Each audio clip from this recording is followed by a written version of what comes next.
Hello everyone, yours truly, Chrislevi13, and we are back with the return of the Vault 13 podcast. We haven't done an episode in a while due to personal life struggles, but I'll talk more about that in a moment and everything like that. But I am glad to be back on YouTube, Twitch, creating content on a more regular basis, outside of just streaming gameplay stuff and all of that.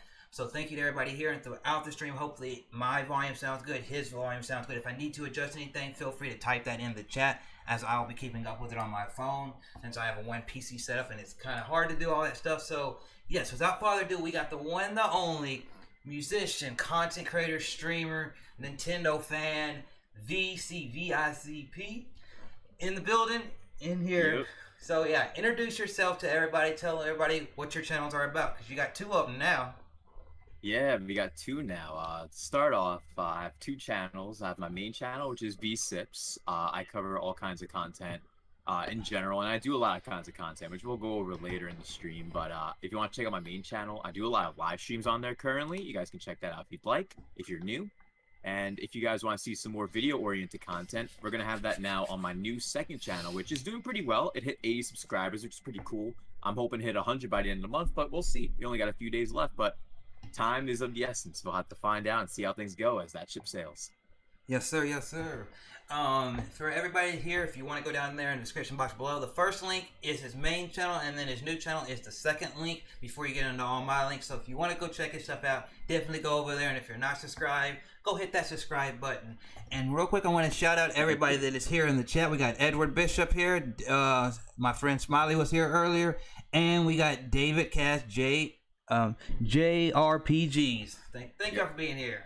All the homies coming through. It's awesome. Yep. Great that y'all can come by for an awesome return episode of the Vault 13 podcast. Yep. So to get into a little bit of things before we start asking him some of those questions about content creation and the upcoming E3 and all that, I want to say thank you all for being here. It's been a struggle to get back to where I am, but I'm back here creating content, man. I've been through some stuff. VC's been through stuff, so we kind of know how things feel over the last several months. But me and him are two people that, if you see content creators, we're on the growth, and we're sitting there every day chugging along. We're not going to be one of those people that sits there and mopes about it or anything like that. We're going to keep chugging along, playing games, having fun for you all, because you all, the viewers, our community, whether you're the 100% click over there or you're part of the Vault Squad when you're ever on my content, we appreciate each and every single one of you all from the bottom of our heart, you know.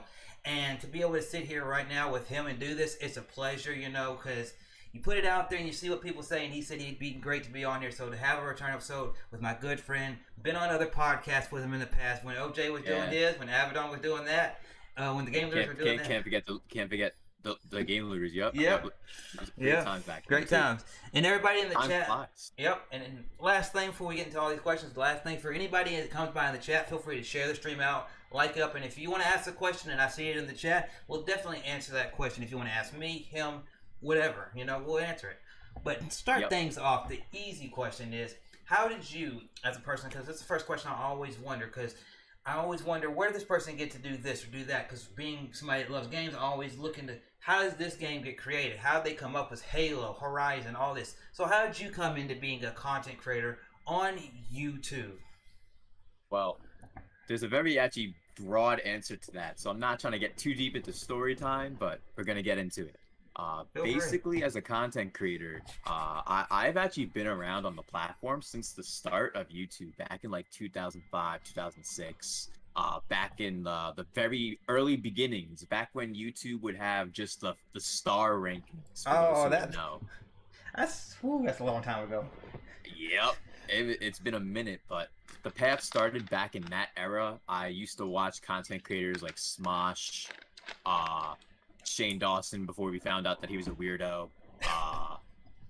Let's think. A couple other creators, Fred, before he was on Nickelodeon. Like back in the day, like I liked sketch comedy, so me and my friends, we each started our own YouTube channels back then, and we would collaborate with each other, and we would do all kinds of funny sketch comedy back in the day. And to this date, it was still my best channel to date back then, but the current channel now, my main one, is the second best channel I've had so far in regards of subscriber count and growth overall, viewership wise, all that kind of stuff, which is kind of really unique to have your first try on YouTube be one of your best attempts, because as a creator, and especially for some who have been on multiple different paths as a creator like I have, it's crazy to see the fluctuation of how things work over time. But I would watch Smosh, I would watch all that kind of content, and I created my own funny content, skits, collabs. Another creator who some of you may know, who is also currently a Nintendo game content creator nowadays, is someone who I used to collaborate with sketch comedy back in the day. The homie Stingray, Ray Strazdas. He's a homie, man. We live in the same area, so we've known each other for a minute. We've collabed on some sketch comedy videos that are still on his channel, actually. Wow. So if anyone wants to dive deep, you can find some of those old videos that I was a part of in collabs, because I would do a ton of sketch collabs back in the day. Cool. But the old channel I had yeah. isn't around anymore, unfortunately. It got terminated because back in the day, the way ad revenue would work, it would go based on clicks per ad. So how many clicks an ad gets. Yeah. And it was at a time where I was still in high school, and like I was one of those kids in high school where I had a few friends, but I had more enemies. So basically what you can do is you can get false ad revenue when people try and mash on the ads. Oh, like spam it? Yep. And that's what happened. Wow.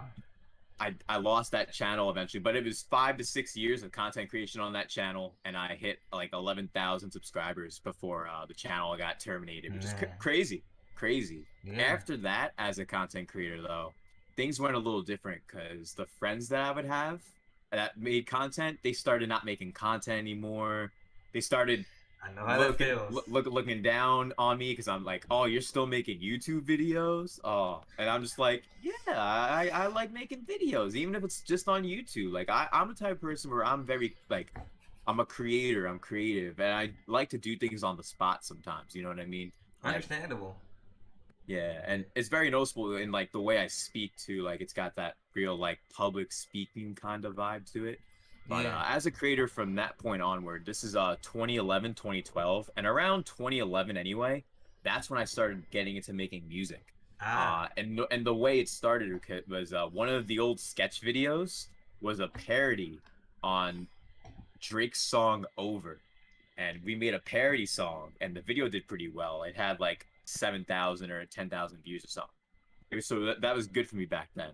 And I actually, since I already listened to music for so many years before that, and I got into making lyrics, I got into creating songs. And then from then on, I started working as a music artist, and I would create content on YouTube, whether it be music videos or just posting the song up on YouTube. It's one of those things where you don't know where you're going to go as a creator, because even at this point, I still wasn't sure what I was doing. If I was going to stay as a sketch comedy person, or if I'm going to make like actual legit music, like from the heart, like from my stories, from the things I've been through. It's like seeing the other side of you and wondering if you should accept that side. You know what I mean? Yeah, it's one of those things, because you definitely understand that as someone who also likes to play music and also likes to create content. You definitely understand, I believe, right? Yeah, man, that's cool to see where your channel came from. You know, watching a lot of the sketch channels and then doing sketches yourself, and then eventually bringing your music into it and all that. It's really cool to hear that story. You know, because I look back and I was listening off those sketch channels. I was like, man, that was early YouTube that you're talking about. Very early. And that's a lot of those YouTube channels that, for better or worse, for some of the first ones that whenever that ad revenue came in, they got onto it, and they're really not who they were back then anymore. Yeah, and even the way ad revenue worked back in 2008, which is when I became a partner back then, man, the ad revenue back then shits on ad revenue nowadays on YouTube for those who may be a partner nowadays on YouTube. What it's all about being a partner nowadays on YouTube, in my opinion, is creating a community. That's what matters most to me as a creator, even nowadays. I mean, it's so important. Yeah, I mean, for me, I'm not at the part where I can be partner yet because I'm not over 1,000. But at the point right now, when I look at it, it's not really about the revenue. It's about to be able to go there and be able to do the stuff that you can do on Twitch and a few other little features that they give you when you hit that milestone. You know, like the emotes and all that, because when you get to see people throwing the emotes in there and having fun, that's what makes me feel good whenever I go live. Or that community interaction with the emotes. I agree with you right there, bro. Yep. I feel that. Yep. So as y'all hear, that's how he got into to creating content. You know, same thing with me. I got into creating content with friends, and then they said I was holding them back, and then I kept creating content on my own channel because they told me to go focus on it, and then things just went to where they blocked me. They took all my videos off the main channel, and then they only created content for 6 more months to a year after that, and then I'm still here. 4 or 5 years later creating content. So yep, still here, surviving and thriving. That's what it's all about. Yep. Creating content doesn't stop there. Because I was at like 2012 when I got into music officially. From then on, I kept making music. I've worked with Juicy J. I performed in Times Square at the Roy Arias Theater, which is like a giant, like 2,000 person center. Like that was my biggest live show event I ever did. But that was back in like 2014 or 2015. After that, I started because I wasn't as great of an artist at that time, and I noticed that myself in my own work, seeing how I can improve. And this goes for any kind of content, whether you're a musician or whether you're someone who makes videos on gaming or whether you're someone who makes videos on sketch comedy. You see things that you can improve on. You see things that you wish you could have done better, and that's someone that I am as a creator. I always want to one-up myself. I want to always improve from the next thing. And that's something I've realized as a creator, even with nowadays seeing how my product as a channel has changed over the past year and a half, because so many things have changed as a creator on this main channel that's surprising to see how things have turned overall. However, it's because of what I've been through as a creator that's put me where I'm at. And there is even a time that while still making music, I did a video game channel on the side. It didn't do that well at that time. I had it for like 2 years. It only hit like 100 subscribers, and then I dropped the channel. It was more so like a passion project at that time because I was still working on music full time. Understandable. But people didn't even know that the gaming channel exists. If you guys can find the gaming channel, it's out there somewhere. Go do that. And that's the crazy part, because like you don't see my face in any of the videos on that channel either. So it's like certain creators out there. You see their main channel now, and then like you go back to them, and you're like, what, they had this channel? It's like, wow. And you see, but then also, even if they don't have that, if they still don't even have another channel, they have the same channel. Like you can go back and look at me for example. Just put it out there. I started because I graduated high school and I was hanging out with friends, doing a part-time job, and we watched wrestling. We talked on Skype all the time back when Skype was the big thing to do. And or Uvu. Yeah. Or Uvu. Yeah, I remember that. Yeah, talking on there, and we just said, well, you know, we see Jacksepticeye when he was still little channel. We saw PewDiePie back before he got huge and all that, and all, you know, all these different people. Dashy when he was first starting, back whenever Dashy wasn't focused on gaming, he was focusing on his sketches that he was doing out of his apartment on an XP channel. And we thought, hey, well, we can talk about stuff like that and play video games. We can do that, and we created a channel together. And that's the thing about how I got into gaming as a whole, like as a gaming content creator. I, in general, like before I even was into making videos like sketch comedy, before I even was into YouTube, everyone, friends and family knew me as, I know what this kid wants for Christmas, get him something Nintendo. Like, that was basically it. Like, they knew like I was the gamer in the family pretty much. And it's crazy because like even back in the day, I would used to like draw a lot. I still can draw really well. I just don't do it as much. I even thought of streaming that sometime. But basically, I love to draw like comic book stuff, but I also love to draw video game ideas. Where like I would draw like sketches of like what the box art would be like. Stage elements, like how each area or each level would be. Like that's how I was as a kid growing up. Like I was so into video games, and I still am to this day. So like being able to transition, because I still am a musician, don't get me wrong. I do podcasts now, I do live streams now, whether it's music live streams or gameplay live streams or reactions to events or podcasts like this one and the broadcast. There's always so much that you can do in life, you know what I mean? And it's what it's all about. So when you do this wide variety of content, you're starting out, you did sketches, and then you started to get into music, and then you're like, okay, well, I want to dabble in a gaming channel, but I don't want to put it on my main stuff because I'm still 100% into this music thing. You know, I'm going out there performing. It's 2013, 14, 15, stuff like that. What made you make that change where you realize that I actually want to make this all encompassing, you know, all one thing? Because if you look at VC now, you see that you share your music on there. You do the podcast. You do live event reactions. You do sketch comedy videos. You do a variety of content. Yes, it's mainly Nintendo focused with a few little things outside of With it. the gaming, yeah, Nintendo, Yeah, yeah. Most of the time. Yeah, and if you look at it, you do talk about other things. Like if you go to your broadcast people, they'll see them talk about things in social media, things in PlayStation, or mention Xbox or AEW, like I'm wearing here in wrestling. But you can see the bulk of his content is Nintendo. What made you make the transition from, hey, I want to do, instead of having separate channels, have this one main channel that you have now? In addition, you just did open up another channel for videos, but what made you want to put it all on one channel? What made me realize I wanted to just do everything at the end of the day is because a couple things. One, like I was talking before, like the side of you that you need to realize, you know what I mean? And that's something like as a musician, like I liked making music, and that was a side to me I had to accept. Kind of like how for someone who loves Persona here in the chat just as much as I do, David Cash RPGs, everyone has a side to themselves that they don't realize is there until they experience something for the first time. Like, let's say, for example, someone in the chat has never played an instrument before, and then they try a harmonica for the first time, and they realize, I love making music. This sounds amazing. I'm going to try and get into the flute. I'm going to try and get into other instruments. And that can be said for multiple things in general. Like, even when it comes to playing sports, even. Like, if you're someone who's always liked watching basketball, but never got to play it till you're a little older and you enjoy playing it, that's a side of you that you realize is there and you never knew. And what I realized was I am VCiPz at the end of the day. Like, that's me. That is 100% who I am. Like, yeah, I have a first and last name, but like, no lie, like they might as well just put VCiPz on my head or on my tombstone. Because like it's the genuine side of me at the end of the day. It's who I personally am as a person, just as a living being on this planet. And like, I like video games, I like making music, I like sketch comedy or making meme videos, which those videos do very well on the channel I currently have right now too.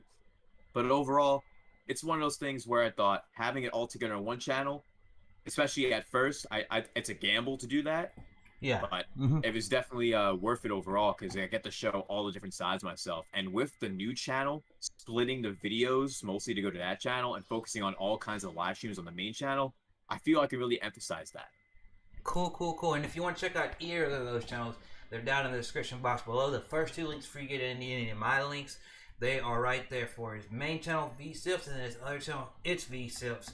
So go check them out. And also, if you want to become a part of the community, the 100% centers, which I'm going to ask a question about that in just a second before we get into some more gaming and other stuff like that. But also check them out on Twitter, because just like me and most content creators, you keep up with us on Twitter. Twitter, we might not put the big updates up there, but you can know every time we drop a video, we go live. You can check it right there. So is there anything like so when it comes to the 100% centers? I said I was going to mention that right there because it's something just this is like off the cuff, people. I just want to let you know that's how these interviews go. It's just how they go with the conversation, because I have a few questions. Go with the flow. That's what it's all about. Go with the flow. So where did you come up with naming your community the 100%? Like me, if you hear Vault Squad, you think of two different video games, like Vault Hunters, Borderlands, the Vaults in Fallout series. That's where I came up with my name for my community. Where'd you come up with the name for your community? Well, I think it goes back to like how I see myself as a person at the end of the day. At the end of the day, I'm going to say how I feel. And if I know something, I'm going to be honest about it. You know what I mean? And that's about being 100%. And at the end of the day, if someone's in my community, like I just expect people to be themselves, be genuine, be kind to those in the community as well, and just keep it legit, keep it 100%. Like, for example, like there could be someone who says, yo, this game, it fucking sucks, I fucking hate it. And let's be honest, they're probably talking about, let's say, Breath of the Wild, for example's sake, which Breath of the Wild is an amazing game. Yes, it is. But there could be someone who says that the game fucking sucks. And am I going to tell them that they're wrong and I'm going to kick you out of my Discord? No, because that's stupid. I'm going to be like, I can see why you may feel that way for sure, but I think it's a solid game and it's definitely better than most of the Zelda games out there. Like at the end of the day, like you gotta be able to understand how to relate with other people and see where they're coming from about a lot of things. And I think that could be said in general, because people nowadays, they just like to believe people based off of their own illusions of them, when in reality they're just all fabricated and not legit. Yeah, cause not 100%.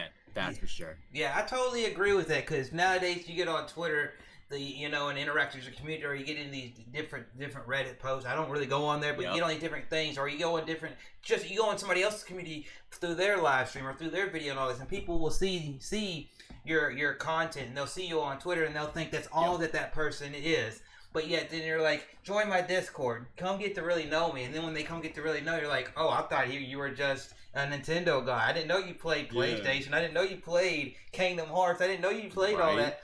I thought all you did was Persona. It's like, well, you never asked, and if you really watched the content, you would see that's been on the channel.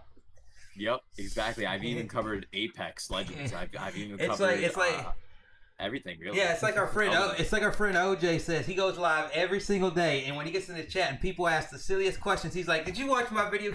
And like a couple hours earlier, he dropped a video on this, and it's like, you don't really watch the content.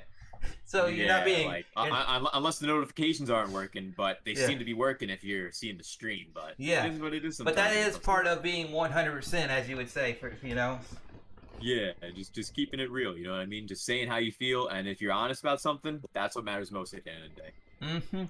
So everybody in the chat, hopefully you all are doing good. If y'all got any questions, feel free. I am checking out the chat. We got Dank Meme in here, my buddy Zombie J, one of my best friends, Miss K, up in here. We got Tommy Riku in here.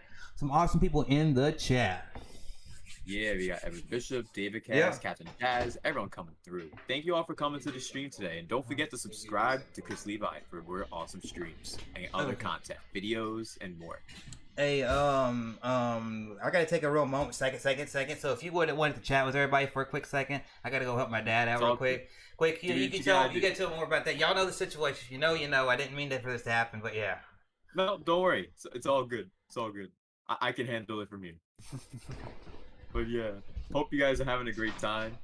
We just went over like some stuff of how I became a content creator to this day, and it's crazy as a content creator. You know what I mean? Because like you could start from one place, try something new, and go to another place. And when you try all these new things, you meet all different kinds of people, and you realize the world is always ever growing. You know what I mean? There's always a lot that you can take in whenever you're trying new things in life. So I recommend to anyone who's here, who's ever thought about being a content creator, or someone who's ever thought of trying something new, like let's say you want to start playing an instrument, or let's say you want to play a sport for the first time, or let's say you want to start to draw for the first time, or even if you want to learn to drive for the first time. I know there's a lot of people who don't want to drive until they're older sometimes, but try something new sometimes. You may find out that you like something you never thought you would.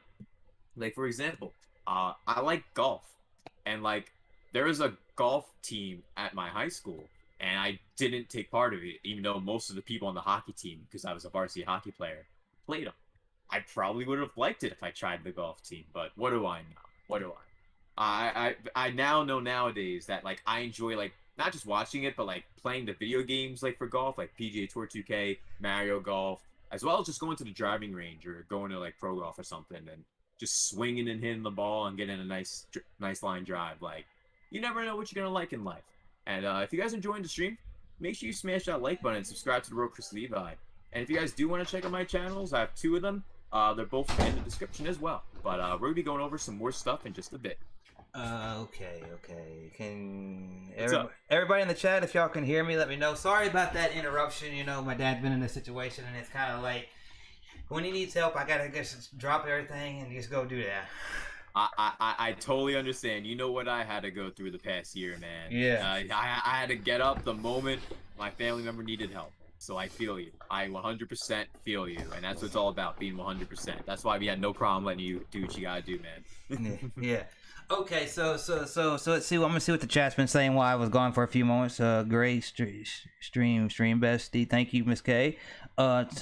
Okay, yeah, the final boss of the second phase. Okay, I'm reading. How's everyone doing? I'm doing good. Outside of a few little things, personally, I'm doing very, very good. You know, good to be able to be live right now. It's positive. Yep. And everything like that. The 13 podcast. Can't go wrong. Could be me. Okay, I caught up with everything on the thing. So, everybody that is here, if y'all want to, once again, I'll read it one last time, and then we'll get into some more gaming stuff. If y'all want to ask a question, feel free. You can ask me a question, him a question, and VC. If you ever throughout any question want to ask me a question, feel free. Yep, definitely. So as everybody sees, we go through. He starts with sketch comedy. He makes that. Then he goes into his music, and then he goes into a side game show, and then he goes. One day, light bulb goes off. Let's just, instead of putting it everywhere, put it one place in VCiPz, VCiPz. I said that right because there's been times I've messed up saying that. Yeah, there's people who say VClips, VCiPz, VCiPz with an S, like you have no idea how bad it gets. It got to the point where because I used to make videos, I was thinking of making a channel called VClips one day. Hey man, the stream highlights channel coming soon, VClips. Oh man, hey, it's possible. It's possible. Yeah, it's the market. If I want to make a food channel, VCiPz, you know what? I might as well capitalize on it. Capitalize. It's all about the branding, man. It's all about the branding. Yep. Exactly. Yeah, but so being that you're a big fan of Nintendo, Persona, and Kingdom Hearts, I want to know if you want to delve into that a little bit before we get to the more. I'm down to talk about whatever thing like that. I'm here for you. This is your show, and yeah. I've always wanted to have a chance to be on here. It's an honor. Yeah. So where did your love from Nintendo?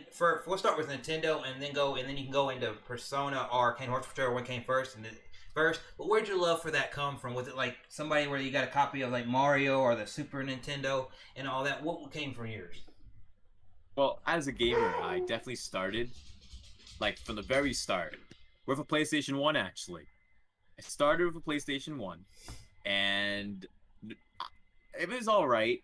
I wasn't heavily into RPGs yet.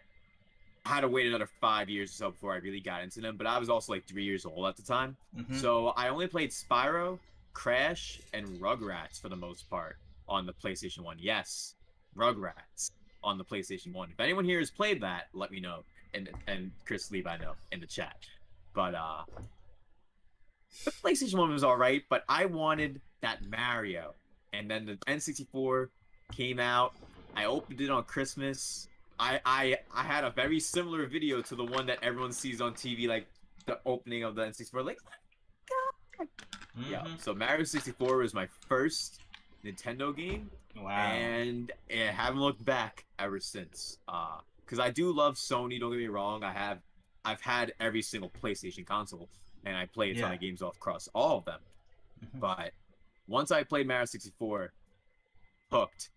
Line and sinker. Like, I was the kid growing up where I would play as Mario in the Mario games, and people would be like, we're playing Mario Party. You have all these other characters. You're playing as Mario? And I'd go, yeah, I love Mario. That was me as a kid.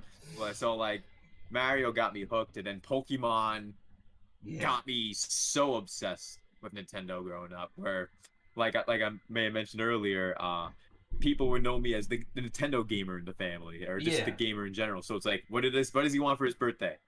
Get him something Nintendo. Don't even worry about it. Just give him something Nintendo. He'll play it. So I played a ton of different stuff. I had F-Zero GX growing up. I've seen you play that. Fire Emblem Path of Radiance growing up, and I even played it on stream recently. F-Zero GX. But I had all these different games growing up, and as many gamers know, the threat of GameStop was very imminent to all young teenagers at the time of 2008 to 2014 for anyone who's a teenager. Because, man, a lot of us gave our games to GameStop and regret it 5 to 10 years later, like I do. I know exactly how that feels, man. Because like where I work, right after I got out of high school, I had a friend that lived 2 miles down from where I work, so I could really just walk to work every day. I was like, okay, I sleep at this house. I go to work at 6, 7 o'clock. I just go leave the house, lock it up. Everybody's still asleep. I go do that, and I walk right past the Walmart, the GameStop, all that to get to my job. And I see the GameStop there, and it's like, that's only a mile from his house. So I'm like, okay, go out of the community. Let's go here. Let's do this. And we sit there. Stop by. I sit there and I'll be like, oh, hey, Mom, I'm going to go spend a couple of days at my friend's house. Okay. What you taking? I'm packing up my 360. I'm packing up my guitar. Going over to his house. We're over there all weekend up in the little hangout area. Hanging out, chilling. Yep. Yeah, chilling, playing video games. We're going in the backyard, doing what we're not supposed to, backyard wrestling. Oh, yeah. I used to do that too. Because what I would do is I would go to my cousin's house. I'd bring my 360 or my my GameCube. Bring my 360 for Halo, so we'd all play Halo together. and then like bring my GameCube just because they had their own GameCube, but like why not have just two GameCubes? You know what I mean? Yeah. What if I wanted to go, hey, I want to play some Smash Bros. Melee, and my cousin wants to play Double Dash. We would play separate games. It's all good. We're just hanging out, chilling. You know what I mean? Yep. Talking and chilling, Mm-hmm. and then we would go to his neighbor's house, and we would always backyard wrestle. He would have the trampoline. We'd have the ladders. We'd have 2 ladders on both sides. Yeah. Yo. Crazy times. Wild, but back to the GameStop thing. I remember us doing that, and then we started doing it. We started realizing GameStop's there. You know, I make a little bit of money. I'm not full time. You know, I'm just out of high school. I'm not in college right now or anything like that. So I'm just like, hey, let's go trade our games and let's do this, do that. You know, and all this. So we're playing through all these games and all that, and then. And everything, it's like, hey, I rented Gears of War. Not rented, but got Gears of War 1, 2, and 3 for really cheap. Went and played through Gears of War 1. Didn't really care for 2 or 3. And 2 days later, I'm back at GameStop put it away, grabbing this other game. And I'm just like, hey, you can't really do that nowadays because GameStop's like really different, you know? Yep. And it's not the same, especially the value that you get from GameStop. It's deteriorated a lot since back in the day. And even back in the day, when you compare what you got for a game, like let's say F-Zero GX, I probably got like $15 like when I was a kid, probably when I brought that in. And the game nowadays is like so much money now on eBay. It's not even funny. Yeah, it's crazy. But I remember those times, man. And the GameStop we had in town, it's closed now, but I remember going in there, and it was sometimes we didn't even get a game. It was just a hangout spot, you know. Some of them, some of the GameStops I went to when I went more into the bigger city, they're kind of stuck up and I gotta sell you this. But the one in our little small town, they were kind of laid back, like, hey, just do what you want to do. They were nice, like they weren't like the other GameStops that are just hounding you, like, oh, do you want this? Oh, do you want Pro Rewards? Oh, you want Game Informer magazine? Oh, you want to pre-order another game? How about that? And then you get your receipt and you see, oh, look, I got Game Informer. Great. Yeah. I didn't ask for that. Or hey, we got sent a release of all these games coming out this year. Do you want that in addition to put $20 down for all these games in addition to your Persona 5? Right. I mean, because that literally happened to me. I pre-ordered World's End Club a week ago. I didn't say a single word about Game Informer. The guy didn't say a single word to me about Game Informer. I looked at my receipt. It literally said a whole year's worth of Game Informer. Dang. I literally walked back inside. I said, I want a refund right now. I do not want Game Informer. They said, no, we can't redact it. Can't redact it? You know I can sue, right? And then they redacted it. Crazy times. But man, just looking at content and GameStop and everything like that, man, over the years from back in 2008, 7, whenever he was starting YouTube and even GameStop, they've all changed so much over the years. You know, nowadays, because back in the day, you would want to get the Game Informer because that's what you would see stuff. And even before that, the Nintendo magazines and all that. And even back then, whenever GameStop was really still there, you still had places you could go rent games. Like, I remember Hollywood Video, Blockbuster, stuff like that. You go rent games at and say, hey, this, you go look at the box art, and hey, this game looks cool. You go home, you have it for 2-3 days. Oh, this game's trash. You go back, rent another game because all you have is that. But now, you have your phones, you have the internet, and all these different sites, and people streaming so much that before you get a game, you have so much options to be able to consume the game and know if it's really a game for you. Right, exactly. I definitely feel that. Yeah, and as somebody that's gone through that and seen all that, how do you feel about the change? Do you like that gaming has made that change to where like it's really become more accessible and all of that more in some sense people try to say it's more mainstream nowadays, which it is, but then there's some parts of gaming, even for us, like some of the Nintendo stuff, some of the Persona stuff, it's not as mainstream as other things. Oh, but how do you feel about the change in gaming over the years that you've seen?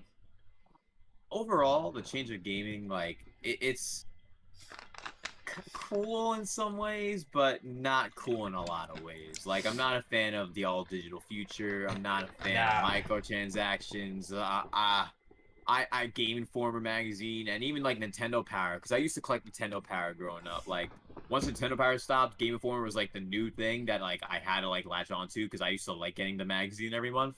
And nowadays, by the time you get the magazine, you already know all the stuff that happened in the magazine 2 months earlier. So, especially as a gaming content creator now, it's like there's no point of even having it.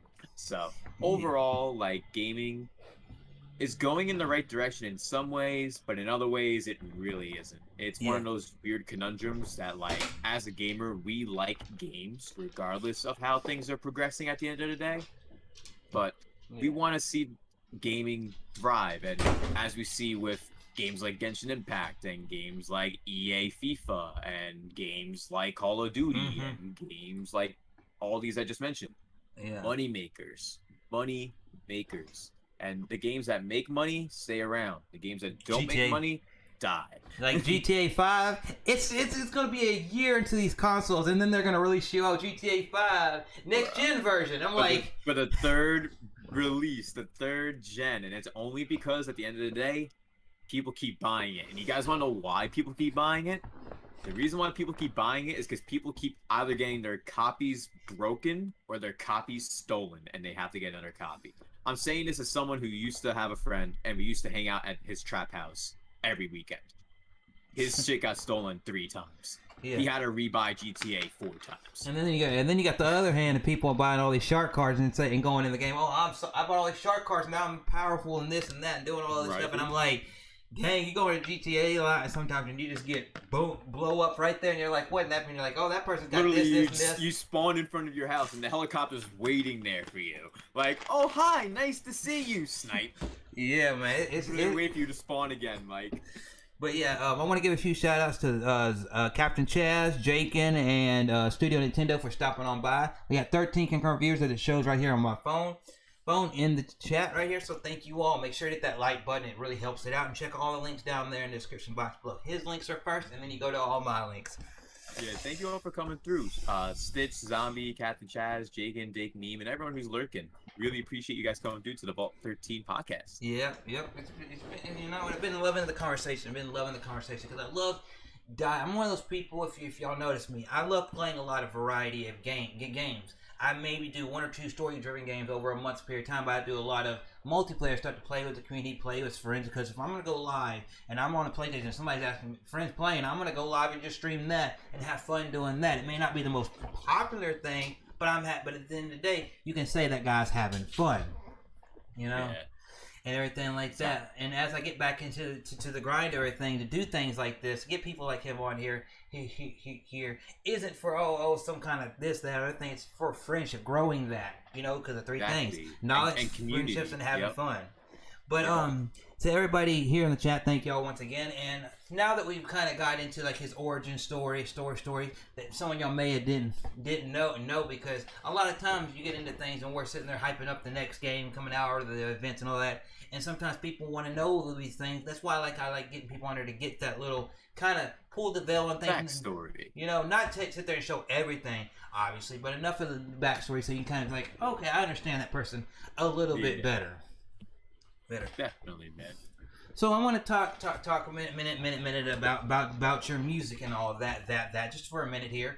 When it comes to music and all that, what came to you to create the style of music that you create and all of that? And what was your passion like? Was it like, hey, I'm in high school and I want to do this with my friends, or hey, I know somebody in the community that's doing it? Where did it come from for you?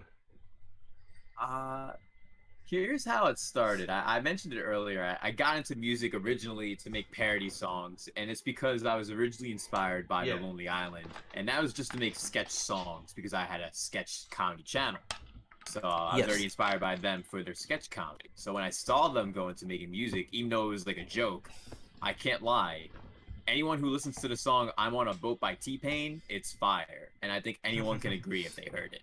But it's funny if you listen to the lyrics, and it's something that got me into music. But as I started making music and started not doing sketch comedy anymore, I started actually getting into writing lyrics and getting into telling my stories or telling the stories of people that I'm even friends with and putting that into music. And as a musician, I have many different inspirations. I Met the Man and Redman, OG Lil Wayne, Can't Go Wrong with Andre 3000. MF Doom. Those are some of my favorites that got me into music, as well as OG Eminem too. Yeah. But since then, I grew into different styles of music and realized that at the end of the day, you want to make music that's not a sound that anyone has heard before. You want to try and make your own sound, but you want it to be something that people can listen to, and it could sound poppin', it could sound lit, like those songs that they do listen to all the time on the radio. Like nowadays, people listen to Lil Baby, people listen to Da Baby. it sounds like they may as well just call me V Baby at this point. But what do I know? Maybe Baby that's the secret 13. to being a music artist that's successful nowadays. But overall, like when it comes to new artists, I get inspired by OG Drake, not really the new Drake as much. Yeah.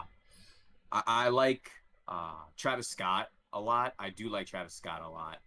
Childish Gambino is really good too, for those who listen to his music. Yeah. And overall, having these different inspirations can work even as a content creator for a different field. Like, let's say for you, like you have certain inspirations. Like, what were some of your inspirations as a creator yourself?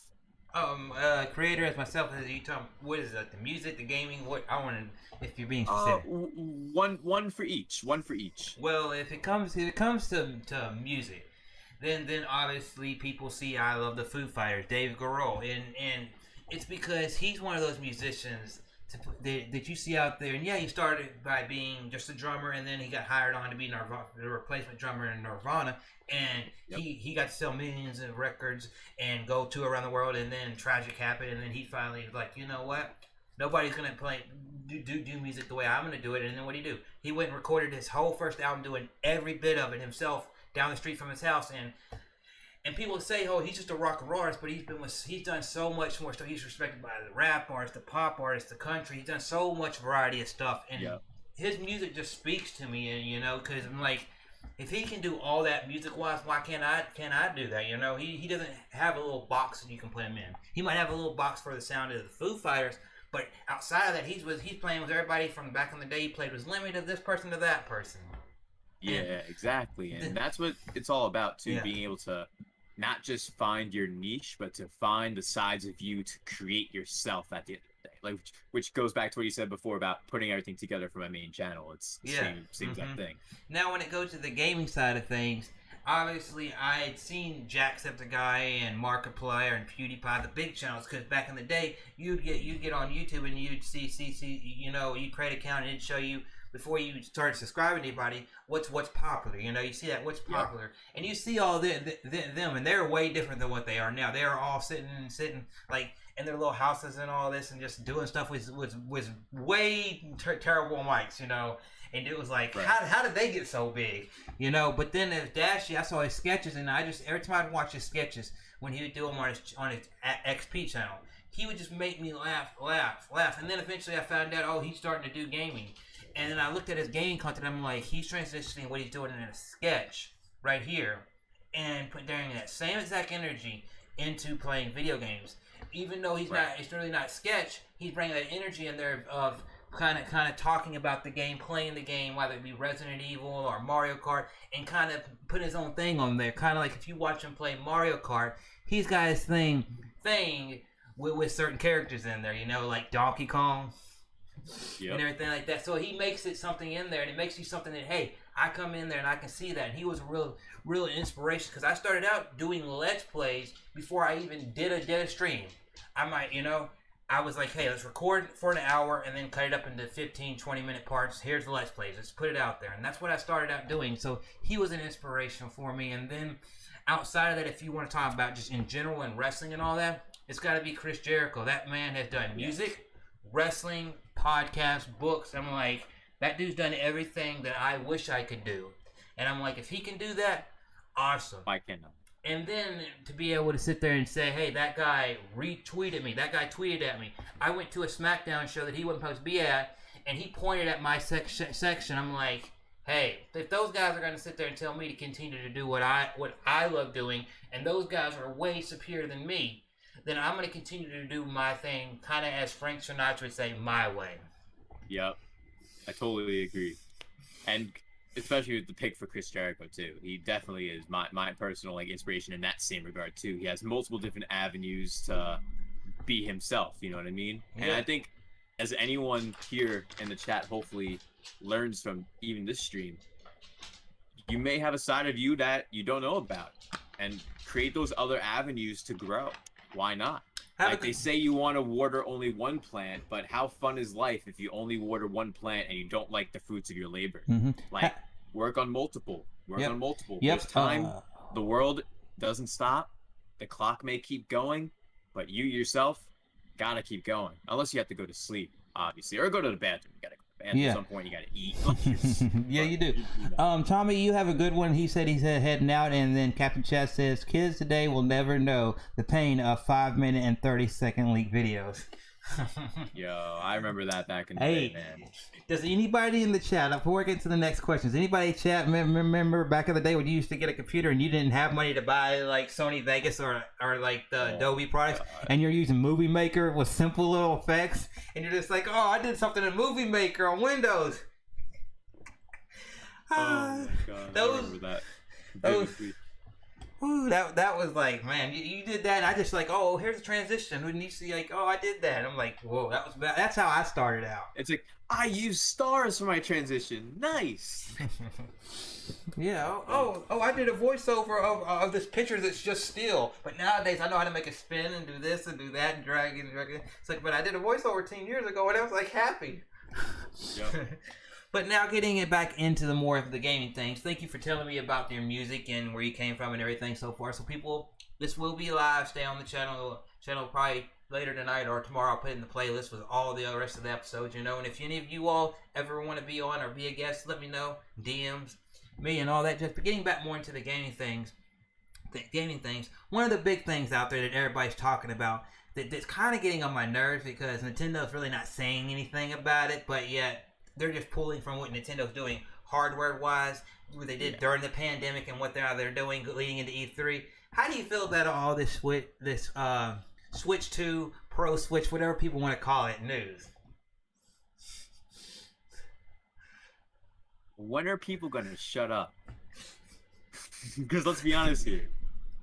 People have been talking about it since 2016 before it even released, like the original Switch. So, like, we're not going to mention names, but someone with the same initials of SMD.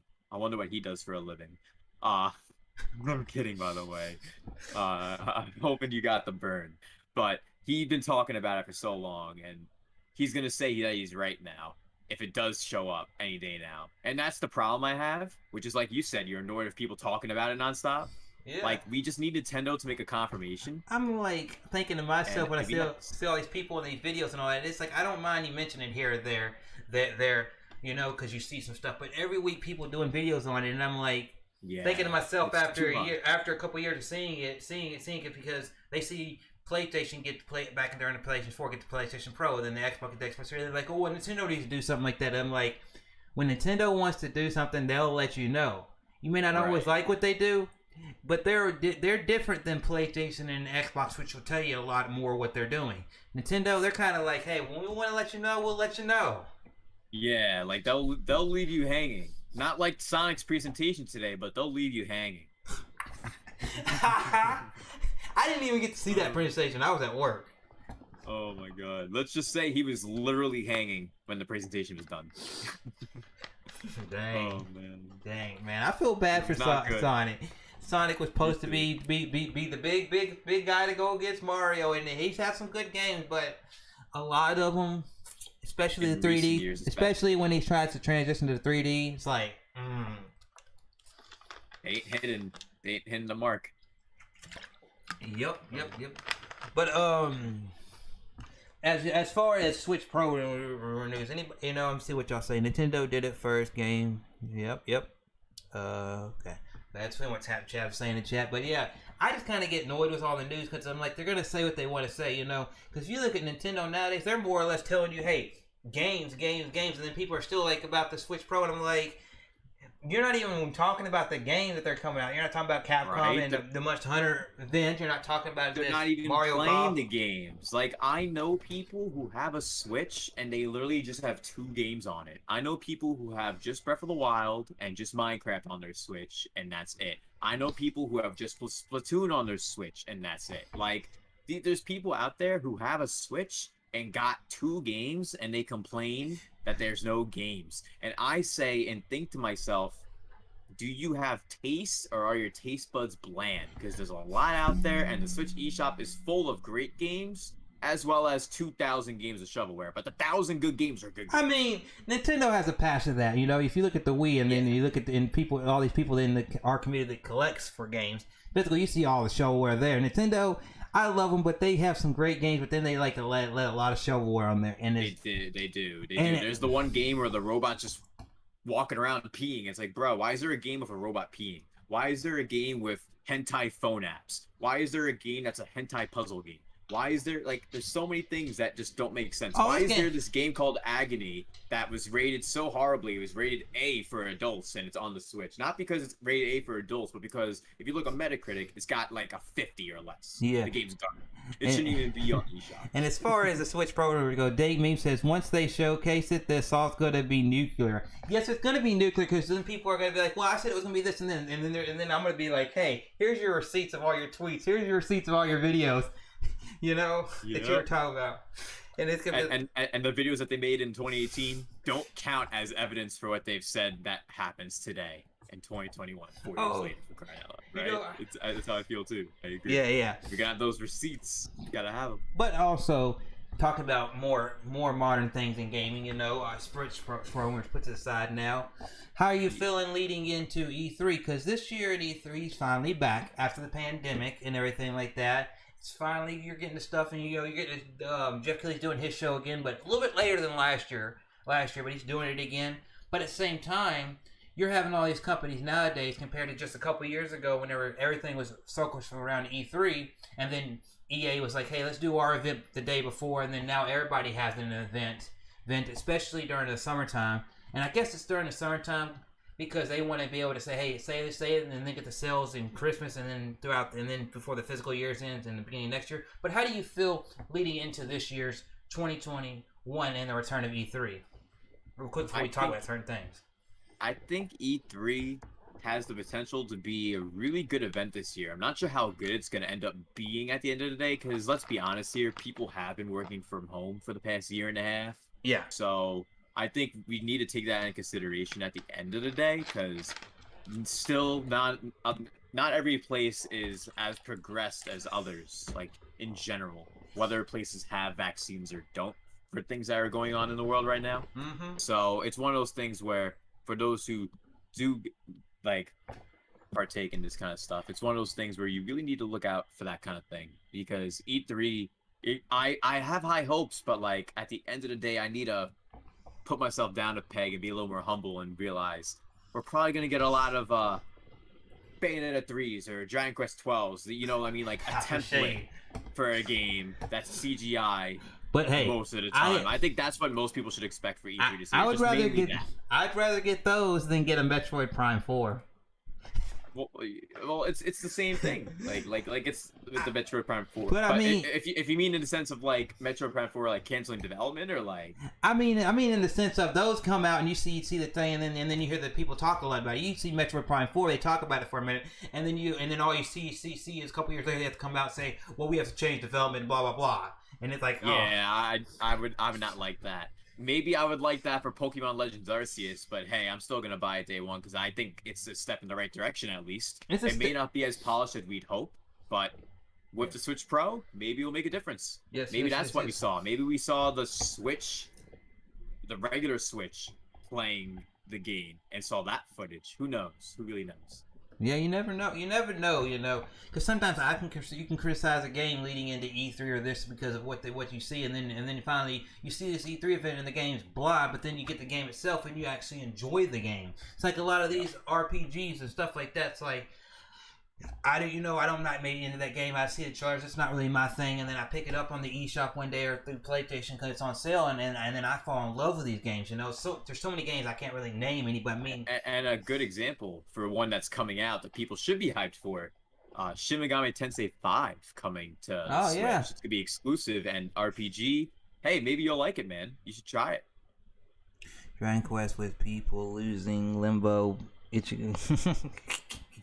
Yeah. And yeah, when it comes to SNT5, it's SMT5 2021 for those in the chat. It's releasing in 2021. Yeah, I've been. That's my prediction. Yeah, I've been getting interested in that just a little bit because like the hype for that's coming up, but also they had Nocturne just released and everything, and I'm seeing a lot of people, even some of our friends in the community, get big shout outs on big channels, you know, and see it playing that, and I'm like, wow, you know, and it's making me think. I've never tried that series. I've always played the Final Fantasies. I played a little bit of Dragon Quest. I played a little bit of all the that Square other Enix stuff. Yeah, and I love Square Enix. Yeah, but once I dove into Atlas, like you see the library that they have, and there's actually a lot of quality games. Yeah, and that's the thing. The thing is, before I don't want to delve too much in this, but people see a lot of this stuff in Atlas and Square Enix. They're similar in a lot of ways. Square Enix has been around longer, and they are the bigger company, and they do have a lot of studios with them, and they do develop a lot of stuff and help a lot of stuff.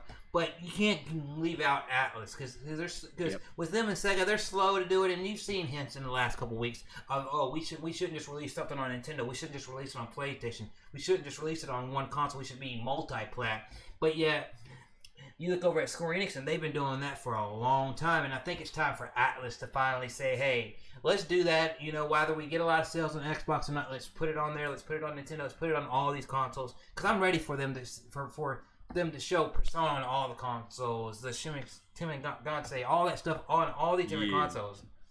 How about you? I can't wait. I think it's something that Atlas should have done years ago. But having things multi-platform, even for Sega themselves, is something that they've even talked about with the Yakuza series. Oh, yeah, so it'd be great to see Sega as well as Atlas continue the multi-platform strategy, because at the end of the day, why would anyone buy just one game on one platform? Like an example from Atlas and Vanillaware, it's 13 Sentinels, which came out last year, and a lot of people were talking about it. I talked about it. Our friend Dom talked about it from the Game Looters. Yeah, I heard it was a really good game. David Cash JRPGs, who was in here earlier, talked about it before, and it's a really great game, but it got bad sales mainly on the fact it wasn't multi-platform. It was on the Switch, it would have sold so well on the Switch. It was only on PS4. It wasn't even on PS5. So. Yeah, that's the thing that some of these studios got to realize is that nowadays, back like PS3 before you had all the internet, all the DLC and all that integrated into these consoles, I could understand putting a product out for hey, I'm a studio, I'm gonna put it out for the PS2 because that's the best selling console at the time, or hey, I feel like it fits the Nintendo audience, put it there. But nowadays, unless you're one of those studios that is from these companies, you know, Xbox, Microsoft, PlayStation, Sony, or Nintendo, I feel like if I was one person, I'd want my game out there on many platforms as I can, because that gets more eyes on my game, but also it gives people more opportunity to play it, stream it, create content around that game. Right, exactly. You know, as long as you're not like Atlas and striking people down for spoilers of a old game from 2003, which is what they did to people who played Nocturne HD and made videos of it. Dang. Yeah, I'm not sure if you know that, but yeah. Dang. I forgot what that... It happened to a content creator who's pretty big in the Persona community and the Megatech community named Faz. And he has like a ton of subscribers on his channel, and he got 3 strikes from Atlas in one day, channel destroyed. Dang. Man, I didn't like that. Man. It's like that game that came out like that people were hyping a couple years ago on the Nintendo. That game that was like the Met game or whatever. I forgot what it's called. Daemon X Machina. Yeah, I got strikes from that too, man. Man, I remember seeing OJ and the Spawncast guys want to talk about it, and then they're like, we can't really talk about it because they're gonna strike us for showing footage. Yep. And I'm like, and we saw how that game sold, right? Yeah. And then after the fact, people are like, oh, the game's a really good game, but then it's like, yeah, you got a great game sitting there, but yet the people don't want you to share the game out. Right. So it's one of those things where they should allow people to cover the content. And nowadays, Nintendo and other companies have been doing a better job for the most part, except for Bandai Namco and except for Atlas sometimes, and except Square Enix sometimes. Yeah, those like the three that still do strikes. I can say Nintendo pretty much, because Nintendo, as we all know as content creators, they used to have that little clause where you had to be part of the Nintendo thing, ambassador program, and then they finally let that go down and say, okay, well, anybody can play our game on stream. You can do anything, because they used to be like, oh, you might let you do it, but then you're kind of like, I could lose my Twitch, I could lose my YouTube for playing this game on stream or doing a video on it. But getting back into more E3 talk, let's keep it around Nintendo. And if anybody in chat wants to put in anything, feel free. I'll check you out in just a moment. Is there anything for the Nintendo Switch lineup that you've heard rumors of, that you talked about on your broadcast or your channel, that you're really hyped to see or you want to see more information on? Well, one thing I want to mention really hasn't been mentioned, except for one person made a tweet about it, and I think it's a great idea because I'm a big fan of this entry in the Zelda series, but I don't expect an HD remake. It'd be nice, but Zelda, the Minish Cap, HD remake would be very awesome. I do know, as you also know, the Metroid 2D game has been rumored for a while, the 2D Metroid game. So that should be hopefully announced at E3. If it's not announced at E3, there's going to be a problem. Same with Metroid Prime Trilogy on the Switch. People have been asking for that, and it's supposed to come out back in 2018, and it's now 2021. They gotta at least show the trilogy on Switch, for crying out loud, please. Just to get people to stop talking about it. It's a meme. Where's Metroid Prime Trilogy? Where's Metroid Prime Trilogy at? You're supposed to come out 2018. It's 2021. I thought the game was already finished. It is. It's sitting on a shelf collecting dust. Yeah, man. And yeah, Four Swords is dope. I agree, Captain Chaz. It's dope. I don't expect an HD remake. Demicro said, do you think that we'll see Shin Megami Tensei 5 at E3? Do you think we'll see it? I believe we will. I honestly think we will too, to be 100% honest, because at the end of the day, they gotta show something. It's been 10 months by time E3 rolls around since the first trailer, and they're definitely gonna show something. They may not show a date, but they're gonna show something. And if they do show a date, Demicro, it's SMT5 2021. We will see it at E3. Now, when you say it's 2021 date, do you think it's fall or do you think it's more back towards like November, December, winter? Honestly, it could be possible that it's not the summer, which is what a lot of people thought a while back. Yeah. However, it's tough. It's either gonna come out in October, December, and by the way, Demicro, the fiscal year for 2021 ends once March of 2022 ends. So just to let you know, March 2022, Demicro, is 2021 technically. So it could release sometime around just January or March of 2022, which is technically fiscal year 2021, which means SMT5 2021. Yeah. Me and Demicro have been having a thing where, like, I say 2021, he says 2022. Yeah, I can see it releasing towards the later end of the year because you got to think about some of the things that Nintendo's wanting to do. They have, they've said a few little things here, like the little amiibo for the Zelda game coming out, and all that, which caused a lot of controversy. I didn't see amiibo causing that much controversy, but hey, when you can kind of do something that you can already do in the game, but you can do it anywhere, it kind of breaks the game. And it's like, hey, but then also you got all this Pokemon news that's coming out, and it's like, I'm thinking they're wanting to figure out the release date for that game, because I feel like that game's all about done, but it's like they don't want to release it like, and then you got Pokemon right next to it, or you got this, so they're trying to, so I think E3 and Nintendo will finally say, hey, here's what we're fully doing for the Zelda. Hey, in September you'll probably get the big drop with your big 3 Zelda games, or the one big remaster that they do. That's what I feel like, and then after that, you'll be like, okay, well, in October, we might get it, or December, because in November, they got the Pokemon. It's kind of strict, put things, because I know Nintendo, they don't like to want to drop a lot of things like other people have on top of each other. They want to kind of spread things out.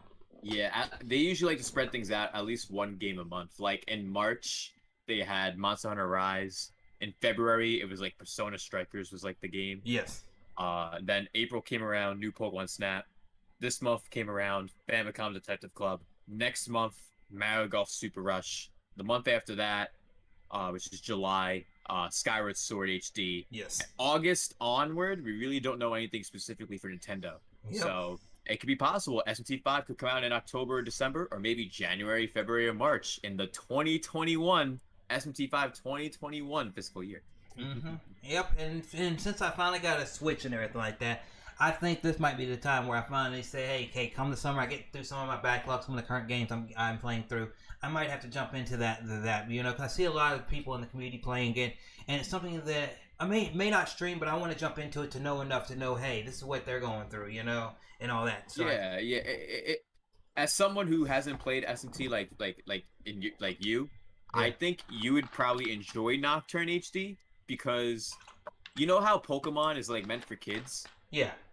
SMT is meant for adults. Ah. So I recommend you play it. It's very funny, and they're demons that you collect and play with. So it's pretty cool. So I hope you can find it on sale someday. Cause yeah, I didn't like that. I spent $50 for that port, but it is what it is. It dropped in the chat. Dank Meme says the No More Heroes 3 was dated for August. So if that's the August game, Ooh, I would like to see that. True. Yeah, I forgot all about that actually. Thanks for the reminder, Dank. I forgot it. And I feel like if that's gonna be August, that's got to get a lengthy trailer at E3. I need to see some stellar looking gameplay. You know. HD 1080p. Gotta see that. Mm-hmm. Now before I get into more E3, because I do want to mention some Xbox and some PlayStation with VC, you know, because I love hearing his opinions on different things. I didn't really get to see a lot of these events that happened over the last day due to personal things, but also because of my work schedule and all of that. And I know that he's been live streaming the events and all that. How would you feel about like the Monster Hunter? Let's first talk about Monster Hunter Rise. How do you feel about them doing the content for Monster Hunter Rise and stories too? How Capcom's giving you like basically the year lookout of, hey, every couple months we're basically doing something. I think it's awesome because they're free updates. Because let's be honest here, it's not no microtransaction. Any update that isn't a microtransaction is an update for me. It's like a famous saying that my father would once say: "If it's free, it's for me."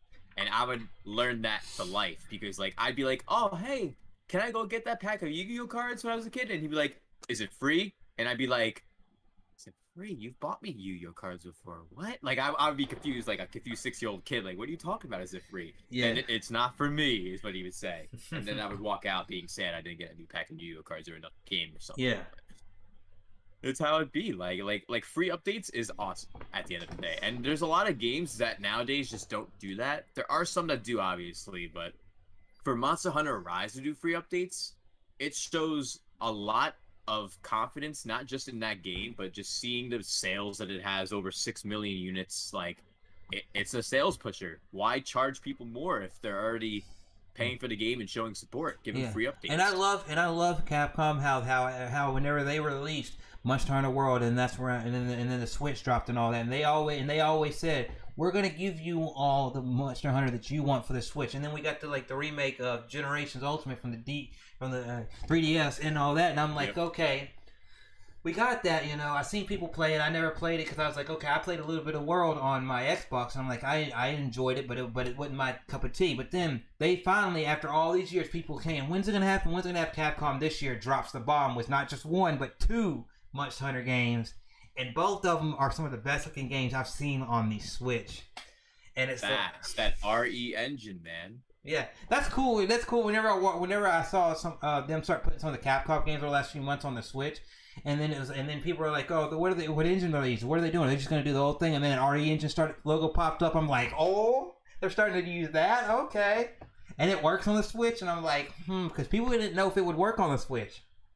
Right, and I could totally understand because people still like to joke around about, oh, GTA 5 can't work on the Switch, and it's like, bro, there's PS4 and PS3 and Xbox 360 versions. Like, they could put that version if they really wanted to. Like, yes, they could. I mean, they still got servers. I mean, I've seen people stream Xbox 360 version. They still got servers up for it, and it still works. It doesn't look that good compared to what we play now on an Xbox Series X or something like that, even though it doesn't have the full update until later this year, but it's still technically playable. So I mean, the Switch is better hardware than that, you know. So it's like it can work. Definitely. But getting back to Monster Hunter Rise, just to see a game come out like that to everybody, and then make it so accessible, where all you gotta pay is the price for the game. They give you all these free constant updates, and then they tie in the updates with another Monster Hunter game. It's kind of like, if you want to play Monster Hunter, they're kind of like telling you, this is the year, this is the time to finally get into that series. Because we're giving you 2 solid games. One that is more multiplayer focused, and then one that's more story driven focused. And that, for a gamer, kind of lets you get both sides of the coin. Yeah, you get your appetizer and you get your dinner. And the dessert is all those free updates. Mm-hmm. Now, moving on from that, did you watch the Dragon Quest event? Sadly, I had some personal family stuff came up last night. I was gonna stream it and have the broadcast. There may be a surprise later tonight, maybe, but I may react to it. Okay. Later. How did you watch it? How long was it?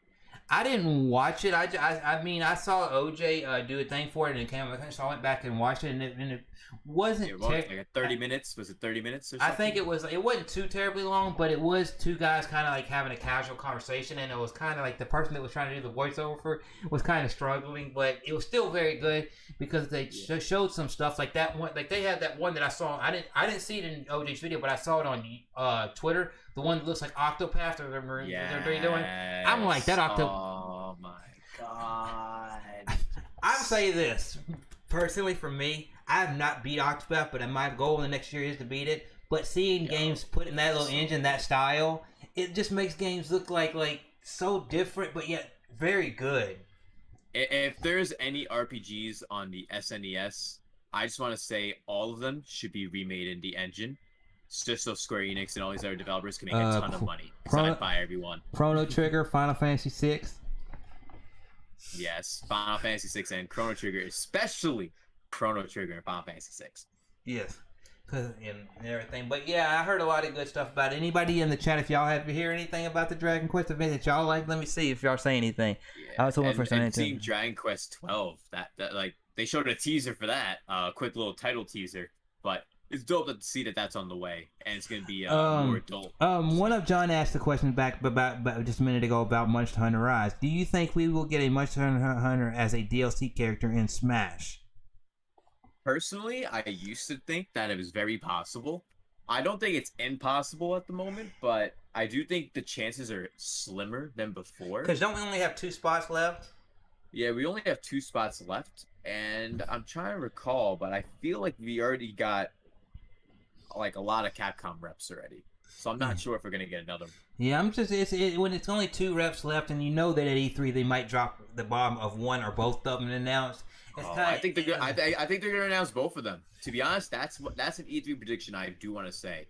We're gonna see both of them drop. Like one of them is gonna actually drop in game that day, but the other one's gonna drop like later this year, like maybe like October. Yeah, I can see it dropping in October because if they got games, say the Zelda and the Switch Pro. Yeah, say they say, okay, we got our Switch Pro coming out. We got No More Heroes in August. We got your Zelda stuff in September, kind of like they did with Mario. Then we say, November is tied up with Pokemon. They say, okay, well, we'll give you your Switch Pro and your final DLC for Smash in October. I could see that. Yep, I could see that too, man. It's very possible. But it would be nice to see a Monster Hunter character in Smash. That's something I predicted a while back, but I'm not as sure at this point. It'd be nice. I would like it. I think it's possible. Yeah, I miss the Dragon Quest. I saw some of the Twitter. I like the Octopath style. I'm glad we are getting another game that looks like that. Yeah, definitely. I agree. I played I never streamed it, but I played a little bit of the demo, about an hour and a half of that demo for the game Triangle Strategy that they did at the Direct earlier this year. And that game was pretty fun. It had a weird name, but the game was fun. I like the style. Yeah, it had like the gameplay of like Final Fantasy Tactics and Fire Emblem Three Houses, but with the path flair. So it wrapped itself together pretty well, in my opinion. And Dank Meme says it was 40-ish minutes in total. Started at 11:30 EST. Yeah, I was out of the house last night, so I couldn't even stream it. It sucked. But I am thinking of having a surprise later tonight, so we'll see. Maybe I'll watch it later. Who knows? Yeah. Who knows? But now moving on from that, I know you've obviously, and I've seen people trash on it. Some people be positive about it, about the little short and sweet Sonic event where Sonic's kind of hanging on by a thread. It seems like, because you get kind of an announcement. Because I saw this on Twitter. Because as soon as it happened, people were spamming, thinking it's Nintendo, and then you go click on the link and it's all this Sonic stuff. I saw that they're doing a remake of a game. They said some of the older games are coming back in some kind of collection, and then they gave a hint to something. I think 2022 wasn't it that? They say 2022, but I don't think 2022 is happening. Yeah. So I saw you stream the event. What was your overall reaction to the event?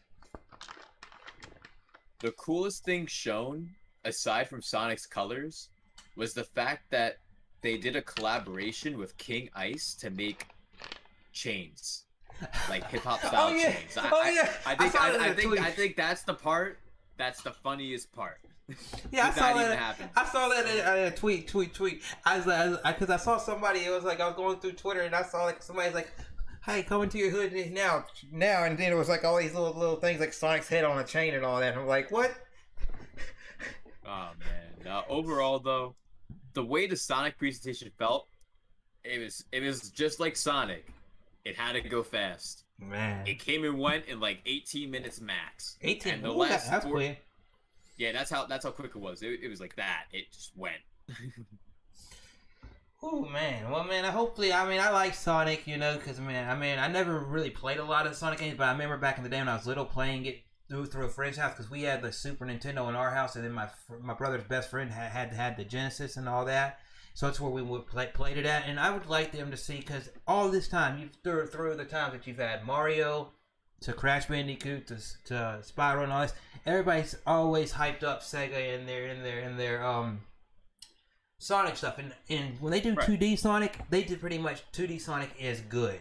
When they try to go 3D, it's a hit or miss if it's going to be good. Very, very miss in the past 10 years. It's kind of like you get Mario, and pretty much you either like the game or not like the game, but they're pretty much at least a very good game, very Mario game.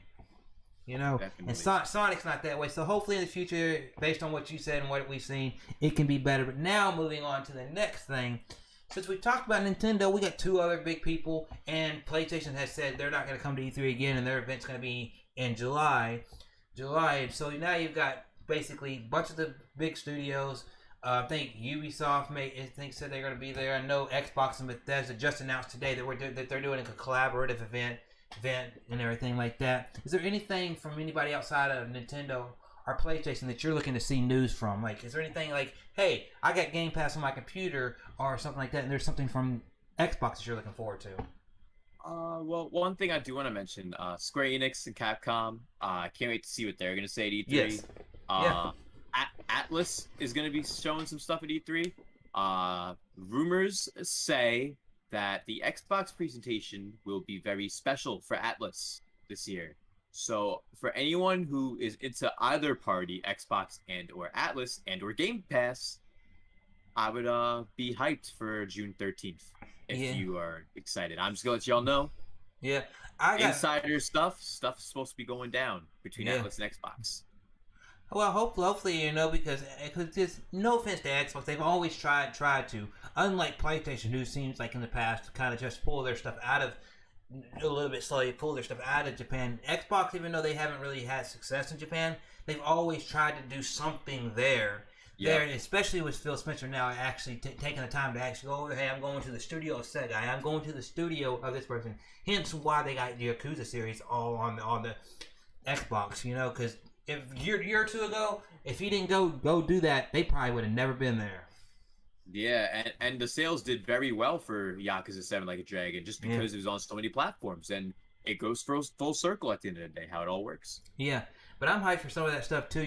Definitely Square Enix, one of my favorite studios of all time, so it's always hyped to see what new RPG they're going to do, whether it's their Western studios or their Japan Asian studios, because it's cool that that studio's so big and they got so much stuff, and what's cool about them compared to some of the other studios like Activision or EA is that they haven't got as greedy about the microtransactions and all the money, and it's cool to see that they still stay true to some of the stuff that you knew back whenever it was just Squaresoft. Yep, they stay true to the roots of let's try to make a great game, except if it's a Western game, like let's say Avengers or Battle in Wonderworld, Wonderland. Hey, let me go ask RGT about Battle in Wonderland. Yeah, you mean the AAA Knights, right? yeah. That's my AAA Knights game, man. And then it comes out, nobody talks about it. Yep.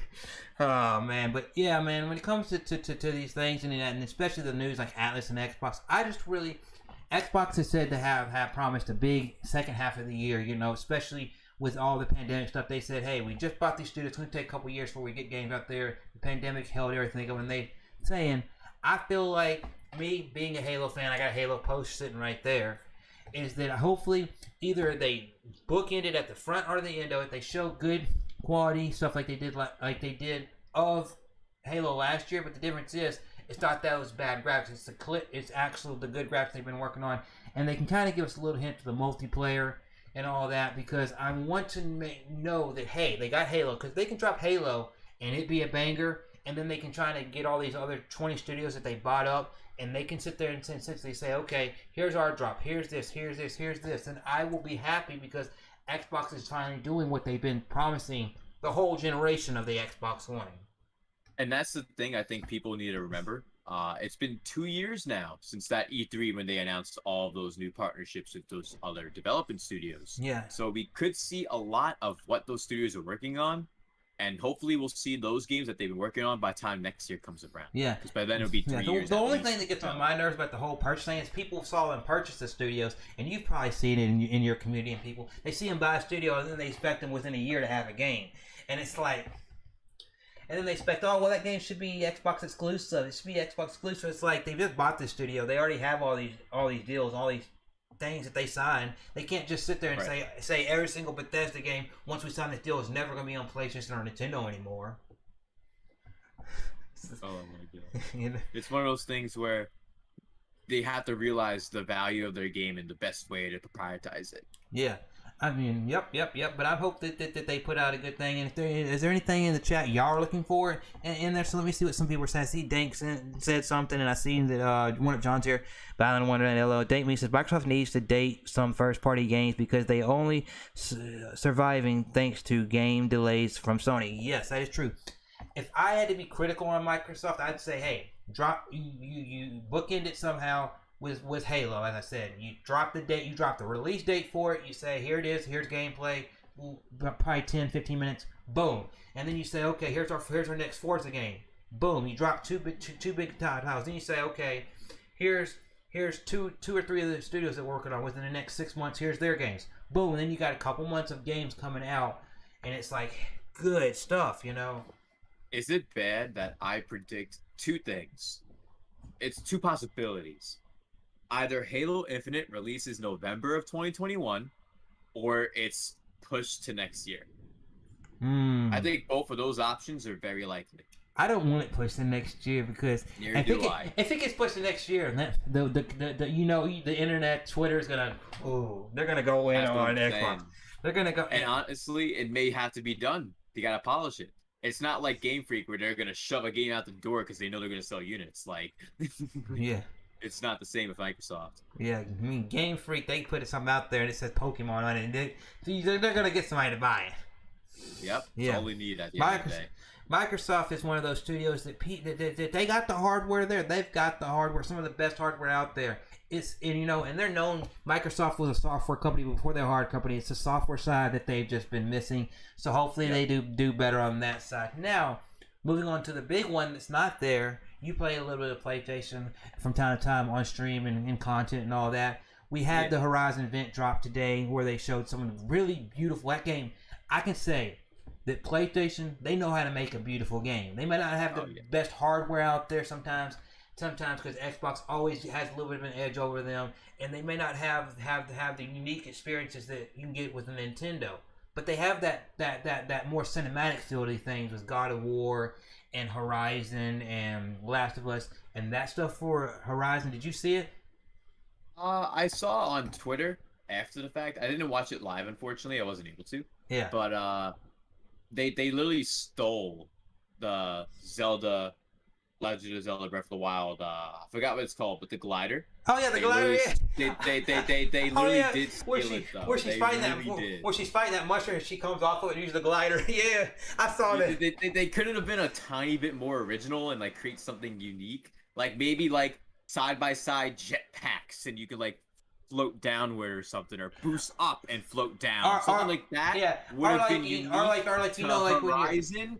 Or they could have done something like, you know how people like when they jump off mountains and all, they have the wing gliders that come off of here like that. Yeah, they could have done something like that. They could have done something like that where she goes like that and she makes material out of say some of the wood and feathers you collect in the game or something like that. And you can boost up and boost down a couple times even too. Yeah. Like make it unique. I feel like they dropped the ball personally when it comes to that kind of element, but it looks like a beautiful follow-up to the original Horizon Zero Dawn. Graphically and gameplay-wise. Yes, I can say they dropped the ball, but at the same time, even though they may have dropped the ball and missed a little bit here or there because they took something from somebody else, what a lot of studios are doing nowadays, which I kind of gets on my nerves a little point. I like more originality. That's why like some of the Atlas games look really cool now because it's more their thing, and not a lot of people do that.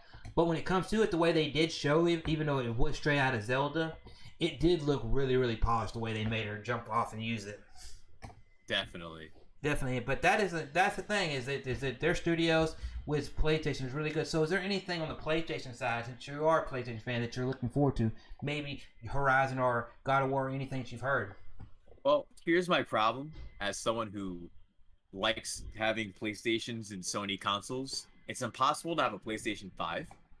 So, I can't be hyped for like Final Fantasy VII Remake Integrate, even though I'm hyped for it. I'm hyped for Ratchet and Clank, even though I can't play it. Yeah, but hey, by the time I get a PS5, the game is gonna be on sale, and that's $70.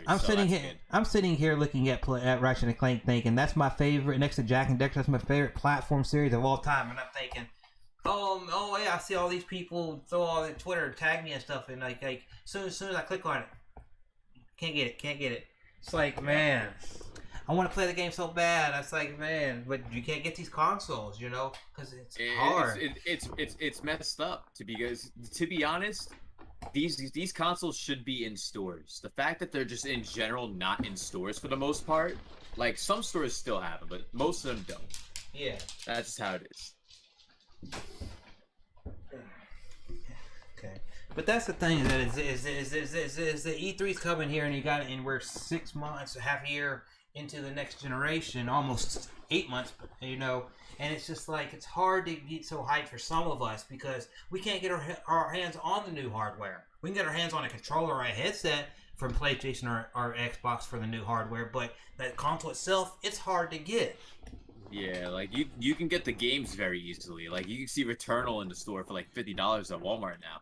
But like, aside from that, like most of the time you're gonna. It's like I walked into the local GameStop a couple weeks ago, and I was like, okay, I see the PlayStation 3D headset in there. I see the new controller. I see a bunch of Xbox controllers. I saw one thing of the Xbox like headset in there, and I'm thinking, okay, all the accessories are easy to come by, but man, the console itself, the little spot where they have made out in the little display case for the console, it bare minimum empty. And they said, oh yeah, we get a couple shipments in a month, but because everybody online, they buy them out, so they come to the store, they pick it up, and we don't have none sitting on the shelf. And it's just, man, I miss going into a store like a Best Buy or something like that and buying the console, because having it physically, buying it and taking it home, it feels a lot better to me. No offense to Amazon, it feels better to me doing that than going to Amazon and have it shipped to the house. It's like going to the PetSmart and finding some puppies, and it's like, oh, look at this awesome puppy, and you buy the puppy and bring it home. Like, you know what I mean? It's like that, but oh, look, it's a PS5. Buckle it up in the car and bring it home.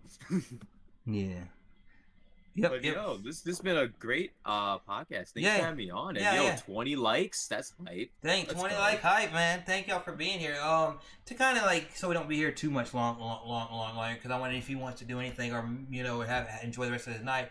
Is there anything else that maybe game wise or music wise that you're looking forward to come out over the next couple years? Why something next little bit of this year that maybe you want to say, hey, I'm hyped for this game, everybody, or hey, people, be on the lookout for maybe this on my channel. Kind of give people like, what are you going to be up to? Heads up. Yeah. Well, one thing I'm going to be doing is I actually have a Super Smash Brothers tournament going down on June 12th during the E3 hype. So it's going to be awesome because I do predict we're going to see a Smash character or two. But we'll see, and I think we're going to have a great time at that tournament. Also, as a content creator, my goal for last year was to hit 2,000 subscribers. And as you know, I've been stuck at this 1,700, 1,800 plateau. Yeah. So I've been trying to get my way out of it, and making the new channel is to help reconcile that in some way. So I'm hoping that the new channel hits at least 500 subscribers, bare minimum. Mm-hmm. And I'm hoping for the current channel to just hit over 2,000. Just go over 2,000. Because like, at the end of the day, what I realized as well is, because I'm not sure, I didn't get to mention this earlier, for my content creation with the main channel, putting everything together, but it was also at a time where I lost my job at the time.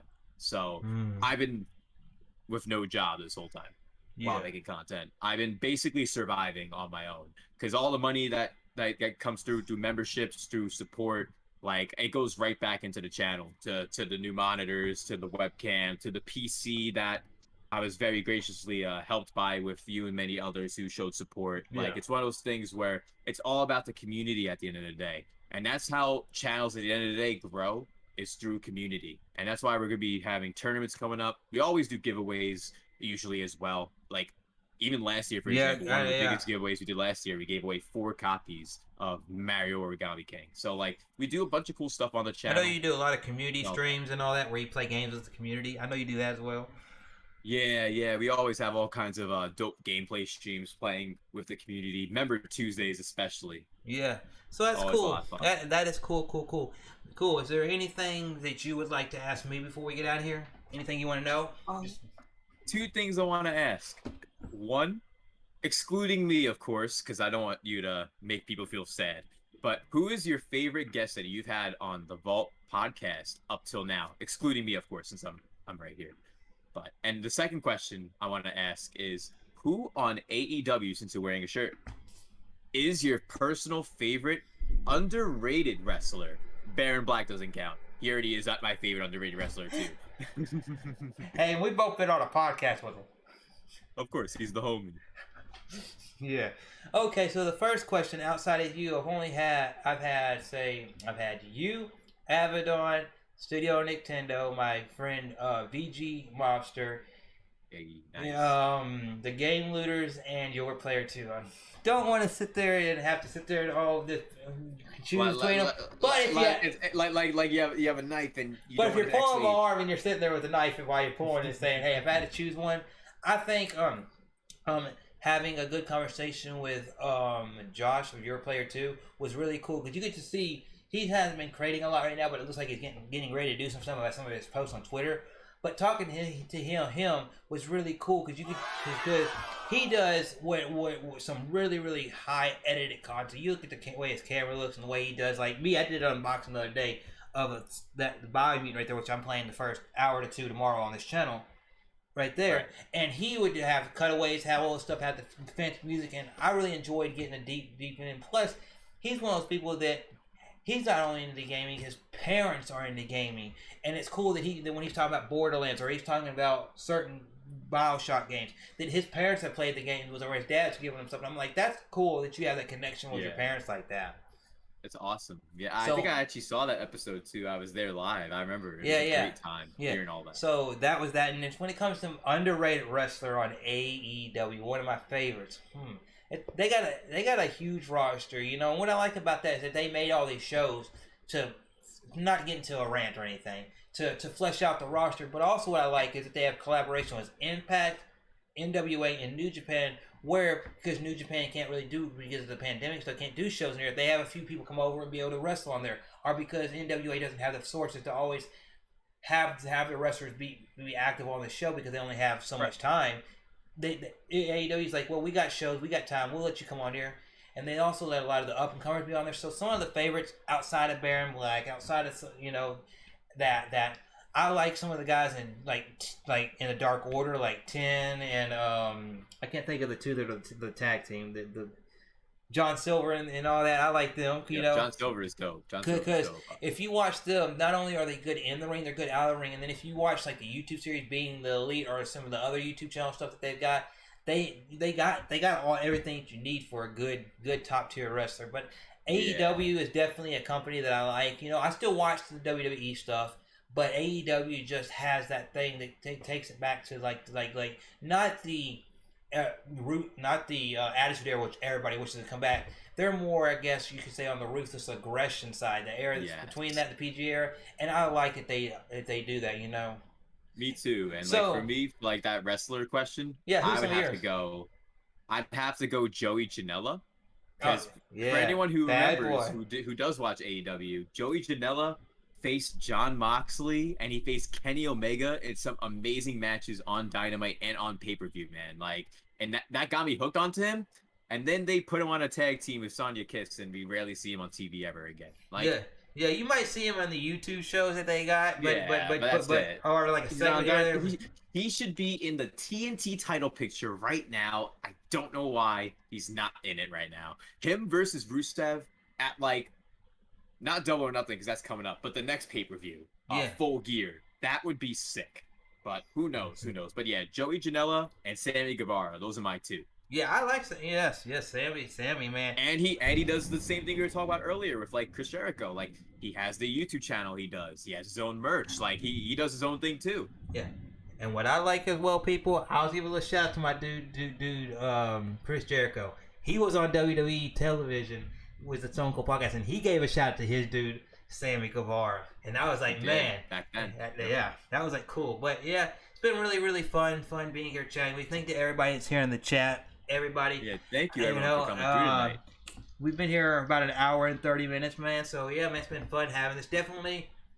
We would love to pop one week in the future, maybe between now or maybe after E3, pop up on the broadcast one day. Yeah, I was thinking maybe in 2 or 3 weeks or so I have it opening. So okay, cool. You're free, if you're free on, let me see what date. 2, 3, the 16th of June. Yeah, because I have a few slots currently full at the moment, but that's the next opening. Cool. I'll definitely. If you're down, you're welcome to come definitely. on. I'll hit you up, see what my schedule's like, and if I'm free, I definitely will gladly be on there. We gotta be to get people. Thing about it is, as a community, you want to grow your individual communities. My Vault Squad, his 100 Click, whatever you in the chat call your community. But at the same time, a lot of our communities intermesh with each other, and we want to also see each other succeed. Because community growth. I don't want to be one of those people out there that you see on Twitter and social media that it's all about themselves and all you see in their tweets is promoting themselves. But yet, you look at somebody else and hey, he's promoting wrestling, gaming, music, and his content. He's promoting a lot of stuff. I like that compared to just promoting yourself. Exactly, and that's something that a lot of content creators don't realize that they do sometimes. Yeah, and they don't, and some of them don't see it as a bad thing because they're like, well, that's what social media is for, and in a sense that is true. But if you show more variety, even if your content is just strictly, hey, I'm a Mario guy, but you show a little bit of variety in the stuff outside of YouTube, then you can get more of a wide variety of people to come see your Mario based content. Exactly. But anyway, before we get out of here, is there any last words that you want to leave everybody in the chat, about you, your channel, anything like that? Just if any of you guys want to check out my channel, I do gameplay live streams and other kinds of live streams and some other hot takes content on the main channel. And my second channel has a lot of gaming videos covering Nintendo, Persona, and more games as well. So check out the channels if you'd like, and don't forget to subscribe to Chris Levi as well. Yes. So before I get out of here, I just want to say thank you all for being here on the Return of the Vault 13 podcast. As far as scheduling going, it looks like I can do it twice a month in addition to doing the consistent live streams multiple times a week. I'm getting back to maybe Tuesday night live hangouts on YouTube and then the podcast twice a month, maybe on Wednesdays or Thursdays, depending on how that week plans out, because of the way things are around here.